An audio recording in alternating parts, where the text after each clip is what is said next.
Nous allons ici voir comment faire pour calculer le développement limité d'une somme et le développement limité d'un produit. Alors, commençons ici par ce cas, le cas de la somme. Ce qu'on vous demande ici, c'est le développement limité à l'ordre 2 de la fonction f qui est ici définie. Donc, comment on va faire ceci? On va écrire le développement limité de chaque terme. Donc déjà, j'ai 2 fois. Alors, développement limité en 0 de la fonction sinus x. Je vous rappelle, pour la fonction sinus x, ce qui se passe, c'est qu'on ne garde que les termes impairs, que les puissances impaires. Et du coup, ici, ce qui va se passer, c'est qu'on va avoir donc, le terme en constant, il n'y en a pas, oui, c'est une puissance paire, c'est puissance 0. Premier terme pour le sinus x, ça va être x, puis ça va être moins x3 sur factoriel 3. Mais si je mets x3, je vais aller à l'ordre 3. Alors là, c'est ce qui était demandé, c'est un développement limité à l'ordre 2.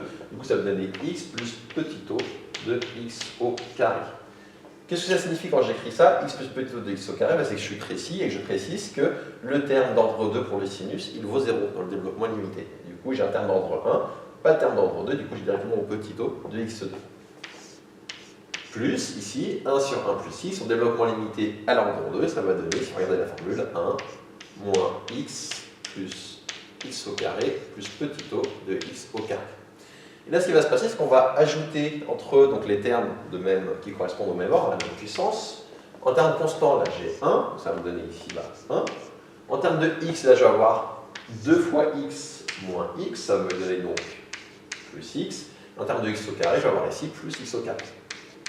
Et ensuite, je vais avoir mes petits o de x2. Alors attention, petit o de x2 plus petit o de x2, je vais faire d'avoir une bêtise. Je pourrais tenter d'écrire plus petit 3 égale 3 de ox2, mais non, surtout pas. Je rappelle, petit o de x2, c'est une notation qui ne prend pas en compte les constantes. Du coup, quand j'ai ici ox2 plus ox2, ça fait ox2. Ce que je veux dire par là, même si vous avez eu un moins, ox2 moins ox2, ça fait également petit o de x2. Donc attention à ça. Petit o de x2, c'est une notation, et du coup, ça permet juste ici de signifier que le terme qui est ici, il est négligeable face à x au carré. C'est ça que ça signifie.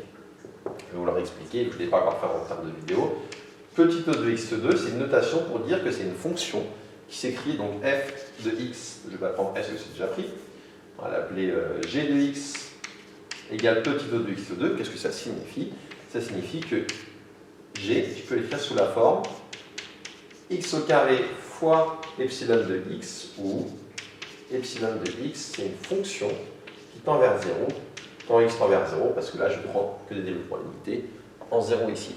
Donc, ce que ça signifie? Ça signifie que quand je fais g divisé par x au carré, j'obtiens quelque chose qui tend vers 0. C'est ça que ça signifie être un petit o de x2.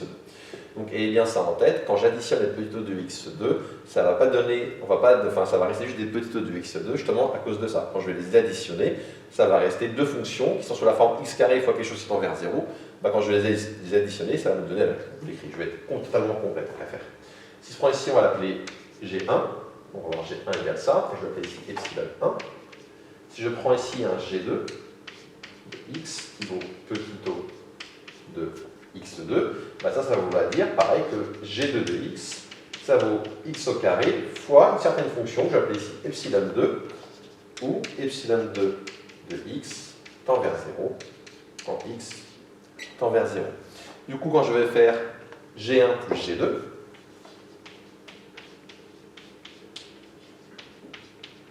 qu'est-ce que ça va me donner? Ça va me donner x au carré, epsilon 1 de x, plus x au carré, epsilon 2 de x.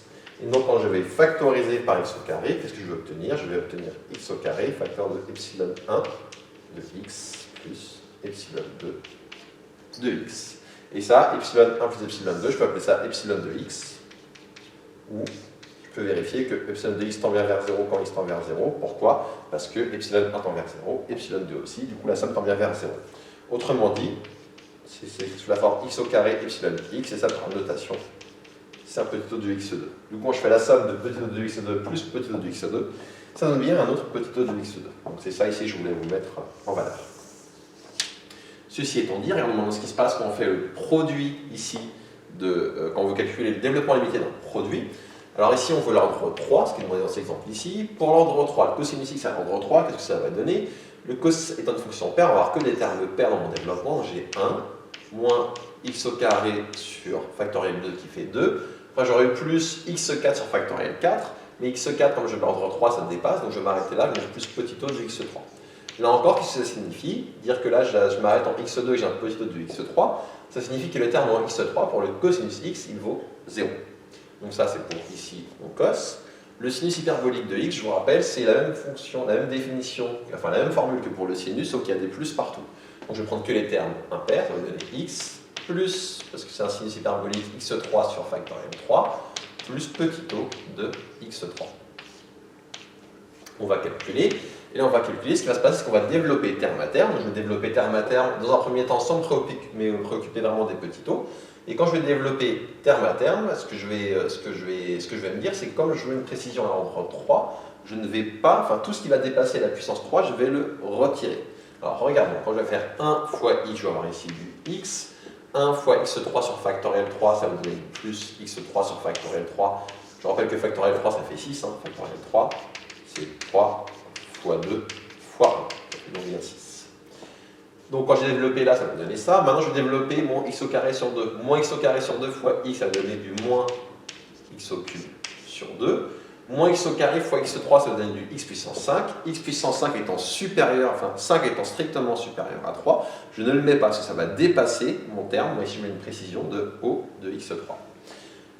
Et ensuite, les termes d'après, ils vont se simplifier. Enfin, j'en ai pas justement, je peux plus près le développer. Et si on regarde maintenant ce qui se passe en termes de petit o, là, je vais avoir 1 fois petit o de x3, ça va faire o de x3, x2 fois o de x3, ça fait o de x5. Puis là, dans l'autre sens, ça pourrait donner les mêmes genres de... Enfin, ox3 fois x, ça fait o de x4. Là, ça me donne du o de x6, et là, du o de x6. Autrement dit, le plus petit que j'ai, c'est bien ce que je voulais, c'est 1 fois o de x3, ça fait bien du plus petit o de x3. Donc là, pareil, par exemple, mettre tous les petits o qu'on obtient en développement, il suffit de mettre le plus petit qu'on a, et là, 1 fois o de x3, ça fait bien petit o de x3. On a quasiment fini. Qu'est-ce qu'il nous reste à faire? Pour le moment, c'est juste à simplifier x3 sur 6 moins x3 sur 2. Je vous rappelle, ici on a une somme de fractions. Pour faire une somme de fractions, on met tout au même dénominateur. Donc là, on va multiplier par 3, ça va donner du x3 sur 6 moins 3x3 sur 6, ça va nous donner du moins 2x3 sur 6. Et du moins 2x3 sur 6, ça fait du moins x3 sur 3, plus petit o de x3. Donc voilà comment on obtient ici le développement limité à l'ordre 3 de cette fonction. Donc je rappelle, quand vous faites pour une somme, vous écrivez vos développements limités, puis vous additionnez terme à terme. Pour un produit, vous écrivez au développement limité, vous développez dans un premier temps sans vous préoccuper des petits o, puis ensuite vous regroupez ensemble, et surtout, si vous voulez de l'ordre 3, tous les termes, toutes les puissances qui vont déplacer 3, vous pouvez les retirer, ne pas les compter dans votre calcul, parce que comme on veut un développement limité à l'ordre 3, tout ce qui est supérieur est englobé, si vous voulez, est mangé par le petit o de x3. C'est ça qui se passe en fait. Donc ça termine ici cet exemple.